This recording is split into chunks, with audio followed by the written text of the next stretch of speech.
Start होती है जहाँ पर ये लड़का, जिसका नाम होता है चमन, अपने दोस्तों के साथ कर रहा होता है पार्टी, और इसी बीच वो एक लड़की के साथ चरम सुख लेने की कोशिश करता है, पर वो लड़की उसको नहीं देती, ना चरम ना सुख। पर चमन हमारा घर आकर डैनी और मिया की वीडियो देखकर दही बर्बाद करके सो जाता है। चमन की फैमिली है एकदम नॉर्मल और ये लोग रहते हैं कनाडा में। अब एक दिन चमन के घर में उसके अंकल आते हैं अपनी गर्लफ्रेंड को लेकर, जिसका नाम होता है जैना।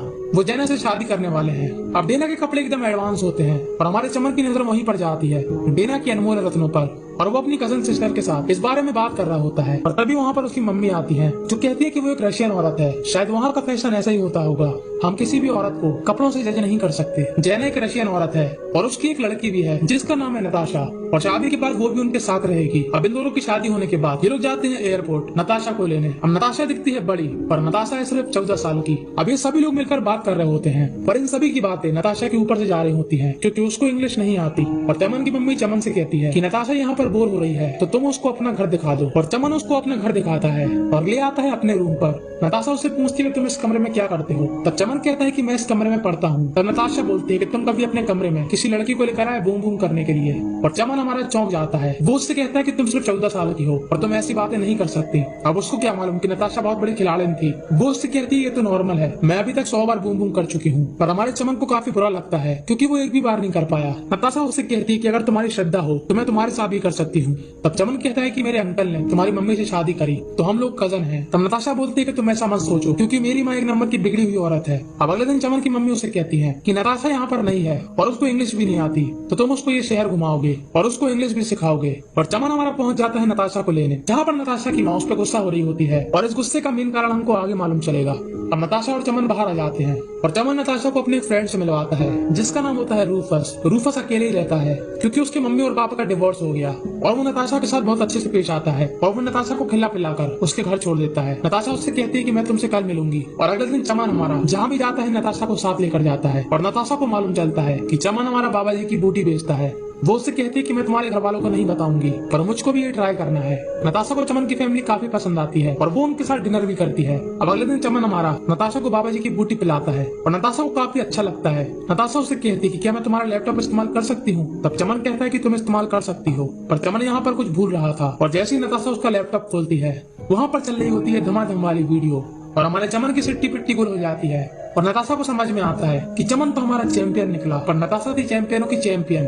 वो उसके पास आती है और इन वेबसाइटों पर अपनी फोटो दिखाती है क्योंकि पहले वो भी ऐसा करती थी। और चमन ये देख के हैरान हो जाता है कि इसने 14 साल में ही बवाल पेल दिया और चमन उसको आके फाड़ फाड़ के देख रहा होता है। और नताशा थी बहुत ही बड़ी दयावान और वो अपने कपड़े खोलना स्टार्ट कर देती है और हमारे चमन से भी सबर नहीं होता और दोनों लेते हैं दबाकर बूम बूम का आनंद। नताशा उसे बताती है कि वो ये सब पैसों के लिए करती थी, पर उसकी माँ ने उसको एक दिन पकड़ लिया, पर उसको ऐसा करने से मना नहीं किया बल्कि इस काम से कमाए हुए पैसे मांगे, और इसलिए मेरी माँ हमेशा मेरे पे गुस्सा होती है। और अब हमारा चमन नताशा के साथ खुश है और नताशा भी उसकी फैमिली और उसको पसंद करती है। और अब चमन उसी के साथ घूमता फिरता है और उसको पार्टी में ले जाता है। और रही बात बूम बूम की, तो ये लोग बूम बूम के सारे रिकॉर्ड तोड़ देते हैं। मतलब जहाँ पर भी मौका मिलता इन दोनों का बूम बूम चालू हो जाता।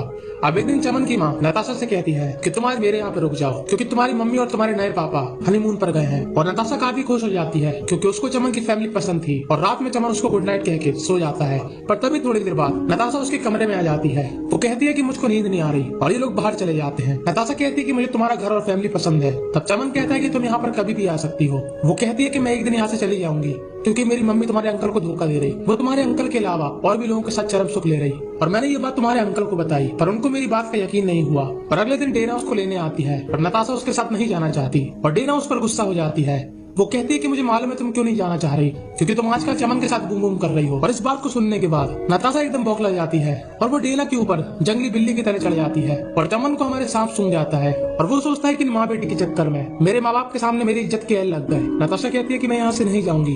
तब चमन की माँ कहती है कि तुम्हें जाना पड़ेगा और डेना उसको वहाँ से लेकर चली जाती है। और अब हमारा चमन उदास रहने लगता है क्योंकि वो उसको प्यार करने लगा था और वो उसको काफी मिस करने लगता है। और काफी हिम्मत करने के बाद एक दिन पहुंच जाता है नताशा के घर। तब डेना कहती है कि तुम्हारी गलती नहीं है, नताशा बहुत ज्यादा खराब लड़की है और तुम तो एक छोटे से बच्चे हो। और वो चमन को नताशा से नहीं मिलने देती और चमन हमारा उदास होकर वापस चला जाता है।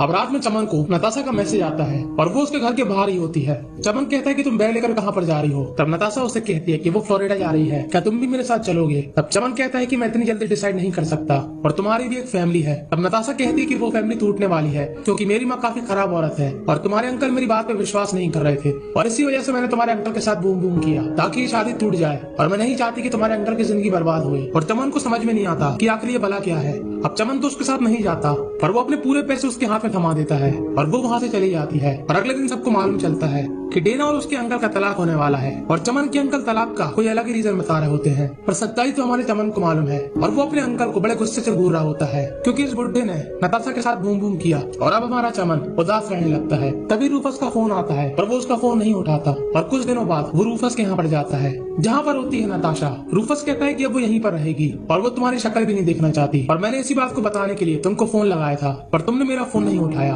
और चमन का पारा हाई हो जाता है और तभी वहाँ पर आ जाती है नताशा और हमारा चमन पूरी तरीके से बौखला जाता है पर वो वहाँ पर क्या कर सकता था क्योंकि उसका बहुत बुरी तरीके से कट गया और वो रूफस को मम्मी वाली गाली देकर नताशा को घूरते हुए वहाँ से चला जाता है। और हम सभी को चमन के लिए काफी बुरा लगता है क्योंकि चमन हमारा नताशा के चक्कर में चमन चूतिया बन गया। और बस यहीं पर ये मूवी दी एंड हो जाती है।